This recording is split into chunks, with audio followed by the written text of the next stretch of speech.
Bienvenidos a estas pláticas que vamos haciendo todos los jueves.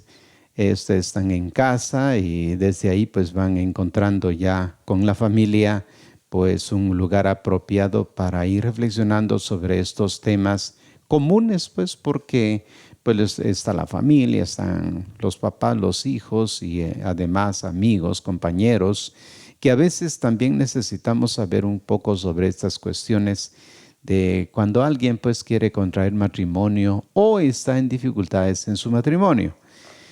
Titula el Santo Padre en esta carta las semillas del verbo y situaciones imperfectas, semillas del verbo. Título un poco antiguo de que se lo debemos a San Justino.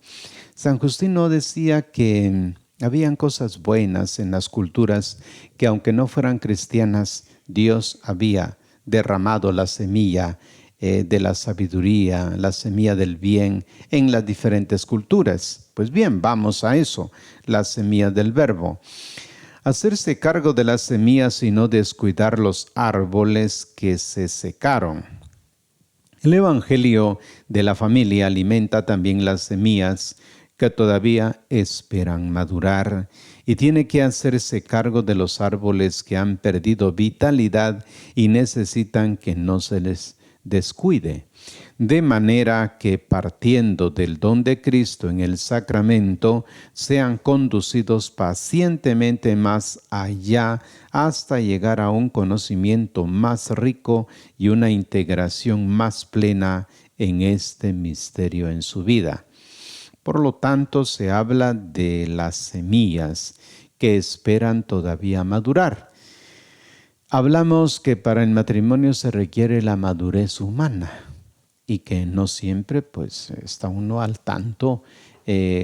Los jóvenes están ilusionados en el matrimonio, pero nunca se preguntan si ya la madurez humana está apropiada para estos compromisos. La plenitud matrimonial en Cristo, solo fijando la mirada en Cristo, se conoce con profundidad la verdad de las relaciones humanas. Asumiendo la enseñanza bíblica, según la cual todo fue creado por Cristo y para Cristo, tomado de Colosenses 1:16, los padres sinodales recordaron que el orden de la redención ilumina y da cumplimiento al de la creación. El matrimonio natural, por tanto, se comprende plenamente a la luz de su cumplimiento sacramental. Solo fijando la mirada en Cristo se conoce con profundidad la verdad de las relaciones humanas. En realidad, el misterio del hombre solo se esclarece en el misterio del Verbo encarnado, dirá la Gaudium et Spes en el numeral 22. Cristo, el nuevo Adán, en la misma revelación del misterio del Padre y de su amor, manifiesta plenamente al hombre, al propio hombre, y le descubre la grandeza de su vocación. Resulta particularmente oportuno comprender en clave cristocéntrica el bien de los cónyuges, que incluye la unidad, la apertura a la vida, la fidelidad y la indisolubilidad, y en el matrimonio cristiano también la ayuda mutua en el camino hacia una más plena unión con el Señor.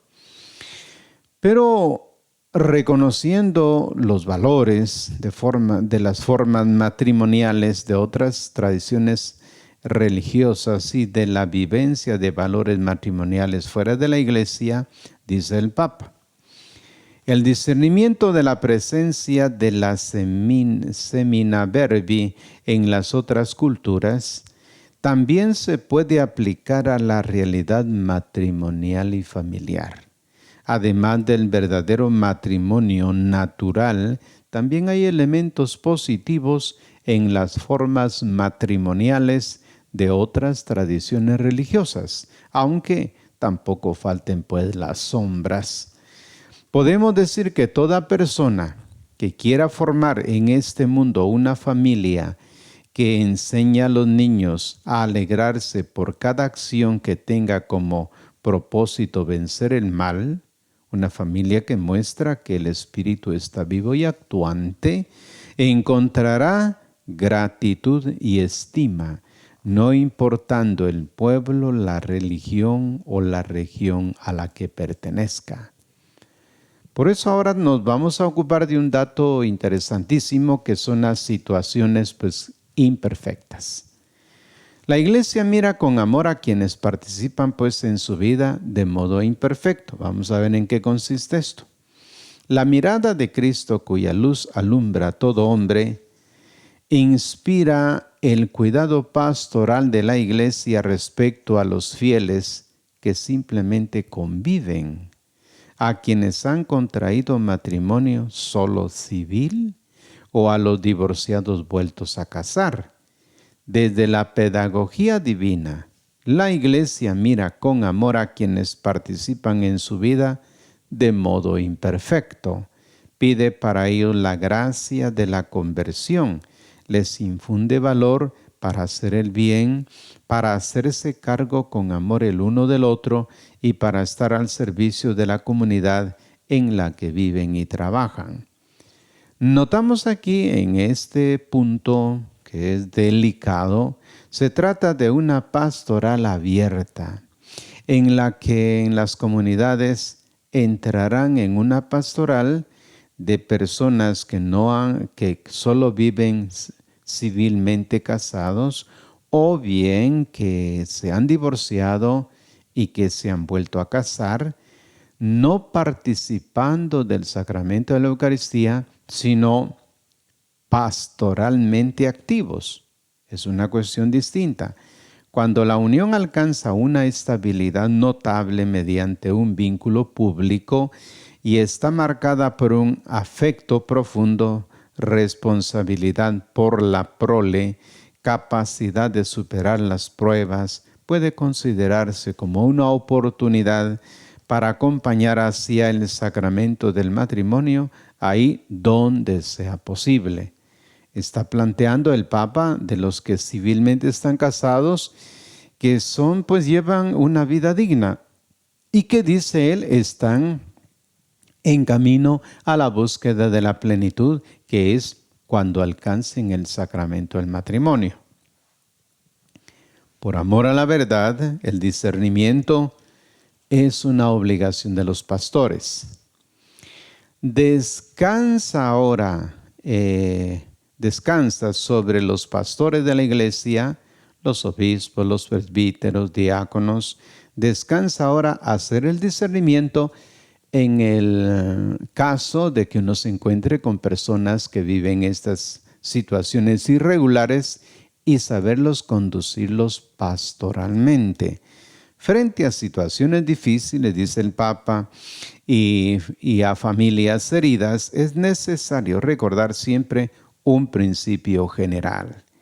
Sepan los pastores que por amor a la verdad están obligados a discernir bien las situaciones. Son palabras del Papa Juan Pablo II en Familiares Consorcio, el numeral 84. El grado de responsabilidad no es igual en todos los casos y puede haber factores que limiten la capacidad de decisión. Por lo tanto, al tiempo que se expresa con claridad la doctrina, hay que evitar los juicios que no tomen en cuenta la complejidad de las diferentes situaciones y hay que estar atentos a lo que las personas viven y sufren a causa de su condición. Notamos la importancia que le da el Papa a estas situaciones irregulares y pide a los pastores que tengan un sano discernimiento sobre estas cosas, a fin de que se sepan orientar como es debido según la doctrina de la Iglesia. Ahora bien, hablando del matrimonio, los fines del matrimonio, la unidad mediante el amor, y esta unidad tiene el otro punto, ser procreativos. Se trata de la transmisión de la vida y la educación de los hijos. Hablemos primero de la transmisión de la vida. Los hijos, frutos y cumplimiento del amor mutuo. El niño nacido no es un intruso. El matrimonio es ante todo una íntima comunidad conyugal de vida y amor, que constituye un bien para los mismos esposos, y la sexualidad está ordenada al amor conyugal del hombre y la mujer. Por eso también los esposos a los que Dios no les ha concedido tener hijos pueden llevar una vida conyugal humana y cristianamente llena de sentido. Esto no obstante, por su propio carácter natural, la unión está ordenada a la procreación. El niño nacido no se agrega al mutuo amor de los esposos como si llegara de fuera. No, brota del corazón mismo de ese don recíproco, del que es fruto y cumplimiento. No llega como al final de un proceso, sino que está presente desde el inicio del amor como una característica esencial que no puede negarse sin mutilar el mismo amor. Desde el comienzo, el amor rechaza todo impulso de cerrarse en sí mismo y se abre a una fecundidad que lo prolonga más allá de su propia existencia.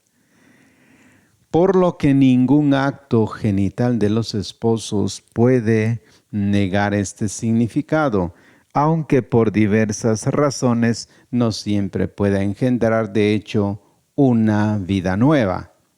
Así pues, el Hijo pide nacer del amor y no de cualquier otro modo.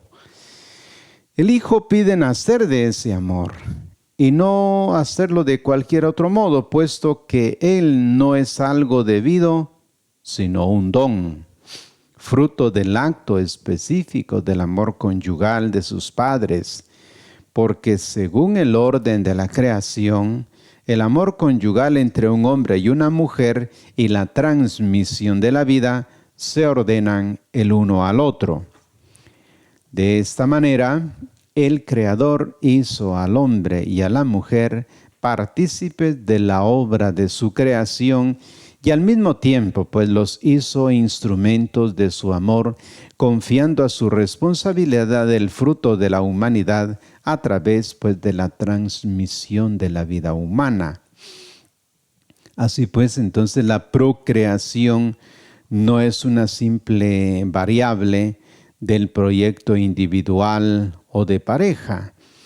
Los padres afirmaron que no es difícil constatar la difusión de una mentalidad que reduce la procreación a una variable del proyecto individual o de pareja.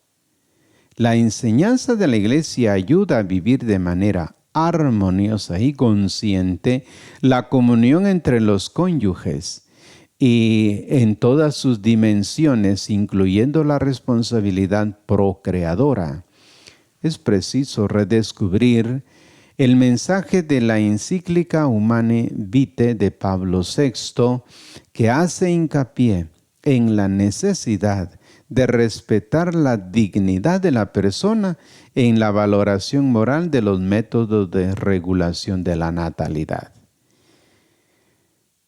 Si no hay hijos, o bien, pues la adopción, la acogida, los hijos con capacidades diferentes. Se encuentran estos problemas en la vida del matrimonio. La opción de la adopción y de la acogida expresan una fecundidad particular de la experiencia conyugal. Con particular gratitud, la Iglesia apoya a las familias que acogen, educan y rodean con su afecto a los hijos con capacidades diferentes. Así pues, entonces pasa el documento papal para decirnos que la familia, pues, es santuario de la vida, no puede convertirse en lugar donde la vida se niega y se destruye. Notemos bien cómo lo dice el Papa. En este contexto no queda, o no puedo dejar de decir, dice que si la familia es el santuario de la vida, el lugar en que la vida se engendra y se cuida, es una contradicción lacerante que se convierte en lugar donde la vida se niega y destruye. ¿Cómo se da esto? El aborto, dice, no puede considerarse como un derecho sobre el propio cuerpo. Es tan grande el valor de la vida humana y es tan inalienable el derecho de la vida del niño inocente que crece en el seno de su madre, que la posibilidad de tomar decisiones con respecto a esa vida, que es un fin en sí misma y que nunca puede ser un objeto de dominio de otro ser humano, no puede plantearse en modo alguno como un derecho, pues sobre el propio cuerpo. Por otro lado, la cuestión del aborto ya la queda zanjada, pues siempre ha sido doctrina de la Iglesia que siendo el cuerpo santuario de la vida, particularmente la mujer que tiene este don de Dios de engendrar la vida, pues no la puede expulsar, porque es inherente a la misma persona esta vocación de la maternidad y sabiendo que nadie tiene el poder de expulsar una vida que es distinta de la madre. Por eso son personas distintas. La madre y su hijo son personas distintas. No tiene derecho sobre otra vida. Por eso pide el Papa que se conserve siempre este don de la vida. El rechazo de la eutanasia y de la pena de muerte, bueno, siempre ha sido un tema que ha estado ahí siempre latente a la hora de ver una serie de problemas que se suscitan en medio de las dificultades de la vida. Uno ha sido la eutanasia, que es cortarle la vida a una persona enferma, y también el problema de la pena de muerte. La familia protege la vida en todas sus etapas, también en su ocaso. Por eso, a quienes trabajan en las instituciones sanitarias se les recuerda la obligación moral de la objeción de conciencia. Del mismo modo, la Iglesia no solo siente la urgencia de afirmar el derecho a la muerte natural, evitando el ensañamiento terapéutico y la eutanasia, sino también rechaza con firmeza, pues, la pena de muerte. La vida es un don de Dios y nadie tiene, pues, poder sobre otra vida. Y se da pues en la vida de familia, pensando en las personas mayores que sufren a veces enfermedades incurables y que aparece esta idea en la mente de algunos para terminar con la vida de la persona, pero dice, según la carta del Papa, como ha sido el magisterio de la Iglesia, hay que conservar la vida desde comienza hasta que naturalmente el Señor llame a la persona. Bien, con estos numerales pues hemos ya cumplido una vez más la lectura y algún breve comentario sobre estas cuestiones relativas a la vida matrimonial. No hay pues como celebrar el santuario de la vida en la vida matrimonial donde se respeten estos grandes valores y se celebre la presencia de Dios que hace posible la vida y que la alegría se comparte en el seno familiar. Bien, gracias por su atención y tengan siempre presente que nos corresponderá ya en el próximo programita la educación de los hijos. Serán algunos numerales y luego la familia y la iglesia. Así que gracias por su atención y hasta pues una próxima oportunidad.